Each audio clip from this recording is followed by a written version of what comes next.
आधे से ज्यादा इंग्लिश कवर हो जाएगी इसमें, ठीक है। किसी भी बुक से आप इनको इंग्लिश उसमें आपकी अच्छी तरह से तैयार करनी है तो उसके 3 तरीके आपके पास, 3 चीजें आपकी अच्छे से तैयार होनी चाहिए, बाकी चीजें जो हैं वो अपने आप आपकी इंप्रूव हो जाएंगी। हेलो नमस्कार एवरीवन, स्वागत है आप सभी का हमारे चैनल पे।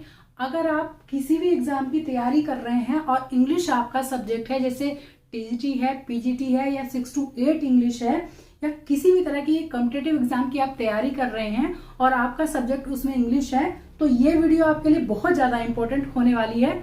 चाहे आपके पास कोचिंग है या नहीं, टाइम है या नहीं, लेकिन कुछ चीजें इसमें मैं आपको ऐसी बताने वाली हूँ कि आप सेल्फ स्टडी करके भी अपने एग्जाम की तैयारी बहुत कम समय में खुद से भी कर सकते हैं। जरूरत नहीं है कि आप लोगों को बहुत अच्छी कोचिंग की जरूरत पड़े उसमें, या फिर बहुत अच्छी आपको किताबों की जरूरत पड़े। मैं कुछ चीजें यहाँ पे आपके लिए शेयर कर रही हूँ, स्पेशली बीपीएससी टीआरई 2.0 को ध्यान में रखते हुए, जिसमें कि सिलेबस भी अभी तक क्लियर नहीं है पूरी तरह से। तो हमें क्या पढ़ना है और कैसे पढ़ना है वो चीजें मैं आपको बताऊंगी। देखिए, 2 चीजें होती हैं, स्पोकन इंग्लिश और कॉम्पिटिटिव एग्जाम की इंग्लिश में बहुत ज्यादा अंतर होता है। क्यों अंतर होता है? क्योंकि अगर आप स्पोकन इंग्लिश सीखना चाहते हैं तो आपको वो इंग्लिश मिलेगी अपने माहौल से, एटमोस्फियर से, कि आपके साथ जो लोग हैं वो बोलने वाले हो इंग्लिश, उनसे आप इंटरेक्ट करें रोज, तो आपकी इंग्लिश इंप्रूव होगी। लेकिन अब अगर आप कॉम्पिटिटिव एग्जाम की तैयारी कर रहे हैं, आपको कोई एग्जाम देना है, चाहे तो वो पूरी तरह से इंग्लिश का हो, मतलब टीजीटी इंग्लिश हो, पीजीटी इंग्लिश हो, या फिर 6 to 8 इंग्लिश हो, या कुछ भी हो, तो उसमें आपको अगर सीखनी है इंग्लिश तो आपको उसमें कुछ रूल्स सीखने पड़ेंगे, तब आप उसमें स्कोर अच्छा कर पाएंगे। तो यहाँ पे मैं इसीलिए बता रही हूँ क्योंकि आप इसमें कॉम्पिटिटिव एग्जाम के लिए पढ़ रहे हैं और आपको अपना पेपर क्लियर करना है, तो आपको कुछ चीजों का ध्यान रखना है। देखिए, आपको कोई भी एग्जाम अगर निकालना है और इंग्लिश उसमें आपकी अच्छी तरह से तैयार करनी है, तो उसके 3 तरीके आपके पास, 3 चीजें आपकी अच्छे से तैयार होनी चाहिए, बाकी चीजें जो है वो अपने आप आपकी इंप्रूव हो जाएंगी। क्या होनी चाहिए? देखिए, आपकी 3 चीजें अगर आपकी अच्छी हैं तो सब चीजें अपने आप तैयार हो जाएंगी। सबसे पहले आपके टेंसेज अच्छे होने चाहिए, तीनों जो टेंसेज हैं उनका आपको पता होना चाहिए, ठीक है। अभी डिटेल में डिस्कस करूंगी सबको। पहले मैं आपको बता दूं, आपके टेंसेज अच्छे होने चाहिए। टेंस मीन्स काल या समय, आपको आना चाहिए कि किस काल के सेंटेंसेस कैसे बनते हैं, कौन से होते हैं, क्या उसमें वर्ब लगती है और क्या हेल्पिंग वर्ब लगती है। फिर उसके बाद जो दूसरा पोर्शन है वो वर्ब, सब्जेक्ट वर्ब एग्रीमेंट आपको आना चाहिए कि किस सब्जेक्ट के हिसाब से कौन सी वर्ब लगनी है, या किस, इसी से कोरिलेट है ये कि किस टेंस के हिसाब से कौन सी वर्ब लगनी है। आपको सब्जेक्ट वर्ब एग्रीमेंट आना चाहिए, मतलब क्रिया का प्रयोग कैसे और कब होना है, मतलब जो 3 फॉर्म्स ऑफ वर्ब्स होते हैं वो आपको अच्छे से आने चाहिए। और तीसरी चीज है मोस्ट इंपोर्टेंट, क्योंकि most of the part of any exam जो होता है वो कवर होता है वोकैब से। वोकैब मीन्स वोकैबुलरी या फिर शब्द भंडार आपका अच्छा होना चाहिए। जब आपको अच्छे से शब्दों के मीनिंग आते हैं तो आप अपनी जो आपकी कॉम्प्रिहेंशन है वो भी अपने आप इंप्रूव हो जाएगी, क्योंकि जब आपको शब्दों के मीनिंग आते हैं तो आप अगर कोई उसमें पैसेज या पैराग्राफ आते हैं उसको भी आप आराम से सोल्व कर सकते हैं और उसके आंसर दे सकते हैं।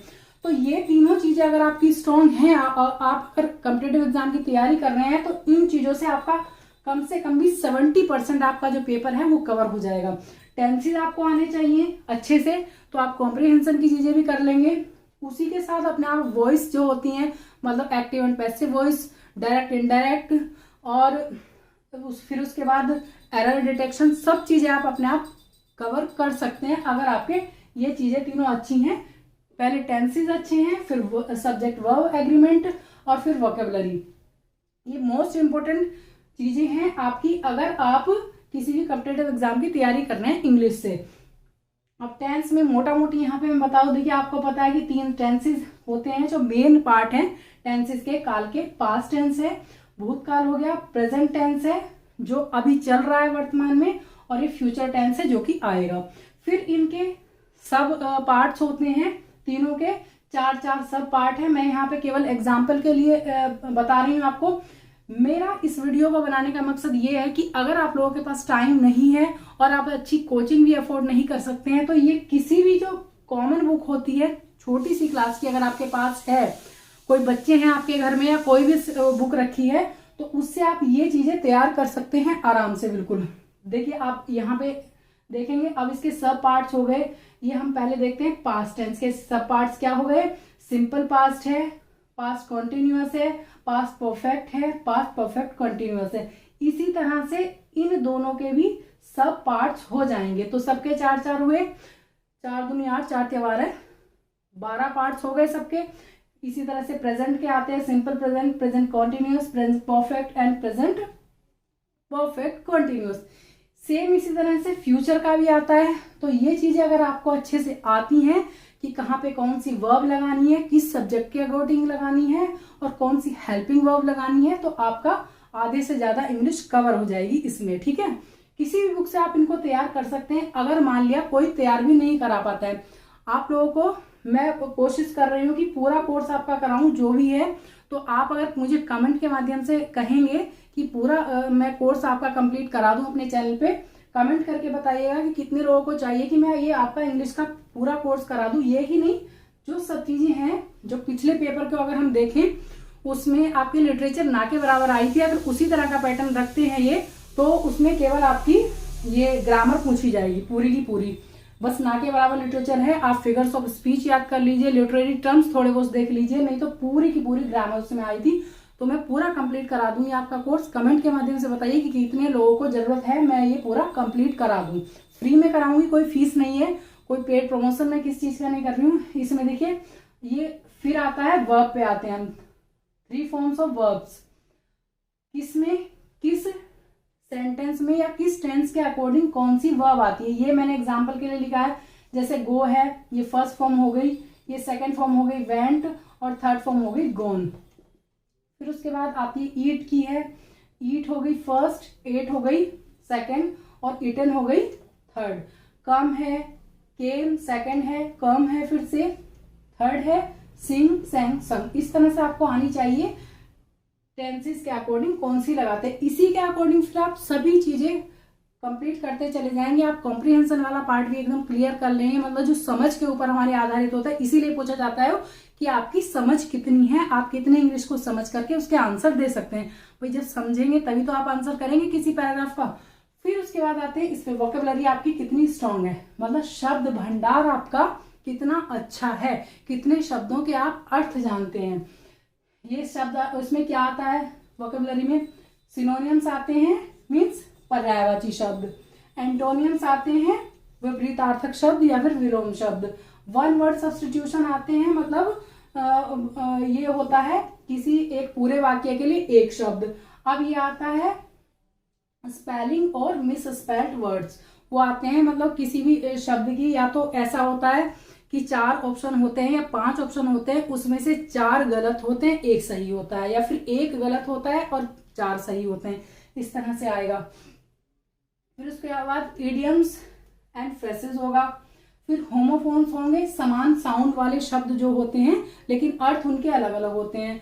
फिर आते हैं फॉरेन वर्ड्स है कि ये कौन सी लैंग्वेज का वर्ड है, जैसे लैटिन का है, फ्रेंच का है, इंग्लिश में जो अडोप्ट किए जाते हैं वो वाले वर्ड्स हैं, इसमें वोकेबुलरी में ही चल रहे हैं। किसी भी अगर आपकी ग्रामर है तो 70% जो हिस्सा है वो वोकेब से आपका कवर होता है किसी भी एग्जाम का, जो आपका एग्जाम होता है। आप देखिए ये फिर होते हैं फिर cries of words and animals, animals की क्राइज और वर्ड्स की क्राइज के भी आते हैं कि कौन सी किसकी क्राइज होती है, आवाजें जो होती हैं। फिर आता है देखिए groups of things and animals, जैसे कि किसी के जो जैसे पशुओं का झुंड है उसको क्या कहते हैं, मछलियों का झुंड है उसको क्या कहते हैं, उनके नाम आते हैं, मतलब ग्रुप्स। या फिर जैसे फूलों का जो गुच्छा होता है उसको क्या कहते हैं, जैसे बुके कहते हैं। इस तरह से ये चीजें आएंगी, ठीक है। ये पूरा का पूरा शब्द भंडार है, और इनको याद करने का तरीका क्या होता है कि आप इनके रूट वर्ड्स याद कर लें और इनके मीनिंग याद कर लें, तो एंटोनियम सिनोनियम आपके समझ में आ जाएंगे, ठीक है। तो आपको समअप करके मैं बताती हूँ। देखिए आपको क्या करना है, टेंसेस तैयार कर लेने हैं। अगर कोई नहीं भी करवा पाता है पूरा तो आप खुद से तैयार कर सकते हैं, किसी छोटी से छोटी बुक में आपको सारे टेंसेस मिल जाएंगे पूरे के पूरे विद कि कैसे आपको कहाँ पे क्या चीज, नहीं तो मैं तो तैयार कराऊंगी क्या लगाना है, अच्छे से समझाऊंगी किस तरह से और क्या क्या आपको तैयार करना है, ठीक है। मैं आपको डरा नहीं रही हूँ, बेसिक से लेकर के चलूंगी। कुछ लोग मतलब इतना डराते हैं कि आपको एडवांस लेवल की इंग्लिश सीखनी है, आप जब बेसिक सीखेंगे तभी आप एडवांस पे पहुंच सकते हैं। तो बेसिक से लेकर के चलेंगे जिससे कि आपको तरीका आ जाए केवल, फिर उसके बाद आप एडवांस पे अपने आप पहुंच जाएंगे। ये फिर उसके बाद वर्ब हमें सीखनी है, 3 forms of verbs according to tenses, किस तरह से यूज करें, है ना, how to use verb according to tenses. फिर उसके बाद वोकेबलरी, हमें ये चीजें हमारी हो जाए कंप्लीट। और रोज आप लोग एक प्रैक्टिस सेट जरूर लगाइएगा। जो बीपीएससी टीआरई 2.0 का एग्जाम हो रहा है, इंग्लिश वाले स्टूडेंट से मैं बोल रही हूँ या सभी से बोल रही हूँ वैसे तो, लेकिन एक प्रैक्टिस सेट लगाएंगे। आपकी इंग्लिश कितनी भी आपको लग रहा है कि कमजोर है, अगर आप रोज एक प्रैक्टिस सेट लगाते हैं तो आपका आधे से ज्यादा काम कवर हो जाएगा। इसी में कोई कोचिंग की जरूरत नहीं है और किसी भी बहुत ज्यादा बुक्स की जरूरत नहीं है, ज्यादा बुक्स स्टोर नहीं करेंगे। फिर उसके बाद आप अपने पार्ट्स ऑफ स्पीच भी तैयार कर ही लेंगे। मैं कराऊंगी अच्छे से कैसे आपको करने हैं और कौन कौन सी क्या क्या आता है। पार्ट्स ऑफ स्पीच भी मेन चीज होती है। पार्ट्स ऑफ स्पीच में क्या होता है, noun, pronoun, verb, adverb, adjective, conjunction etcetera, इतनी चीजें जो आती हैं ये सब आपके पार्ट्स ऑफ स्पीच में आ जाती हैं। लेकिन मेन जो है, मेन रोल जो प्ले करती हैं, ये 3 चीजें ही प्ले करती हैं किसी भी एग्जाम में, अगर आप इंग्लिश से हैं तो इन चीजों को आप अपने आप भी, अगर सपोज कोई नहीं करवा पाए, 1% आपको लेकर के चलना चाहिए कि कोई नहीं करवा पाता है या फिर किसी बुक में आपको अच्छे से नहीं मिल पा रहे हैं, तो आप इनको किसी भी बेसिक बुक से, छोटे बच्चे की बुक से भी तैयार कर सकते हैं। ठीक है, तो नेक्स्ट क्लास में आगे से लेती हूँ। आप लोग बताइएगा किस टॉपिक में आपको ज्यादा प्रॉब्लम आ रही है, तो उस टॉपिक को मैं पहले लेकर के आ जाऊंगी। वैसे मैं कोशिश करूंगी कि टेंसेस से शुरू करूं, क्यों, जिससे कि आपका बेस क्लियर हो जाए। कोई कितने बच्चे टेंसेस से शुरू करवाना चाहते हैं कमेंट करके जरूर बताइएगा। तो मैं नेक्स्ट वीडियो टेंसेस की ही लेकर के आऊंगी, बहुत इजी शब्दों में आपको समझा दूंगी। वैसे कोशिश करूंगी कि मैं इस तरह की बेसिक चीजें लाऊं कि आपको अच्छे से समझ में आ जाए। तो आप लोगों को अगर वीडियो पसंद आई हो तो चैनल को सब्सक्राइब करके वीडियो को लाइक जरूर कर दीजिएगा। और नेक्स्ट वीडियो आपको किस टॉपिक पे चाहिए ये भी कमेंट कीजिएगा। ठीक है, और आप लोगों की, आई होप आप लोगों की तैयारी बहुत अच्छे से चल रही होगी और तैयारी को स्टॉप नहीं करना है, चाहे कंडीशन कुछ भी हो। और अपना जो एग्जाम फॉर्म आपने भरा है, आई होप आप लोगों ने कुछ गलती नहीं की होगी, क्योंकि उस गलती तो सही हो जाएगी, लेकिन उसके जो टेंशन में टाइम हमारा स्पेंड होता है ना, हमारी पढ़ाई थोड़ा सा स्टॉप हो जाती है, डिस्टर्ब हो जाती है। तो ऐसा नहीं करना है, बस अपनी फालतू की चीजें इस टाइम पे नहीं देखनी है, पढ़ाई कंटिन्यू रखनी है। वीडियो देखने के लिए थैंक यू सो मच।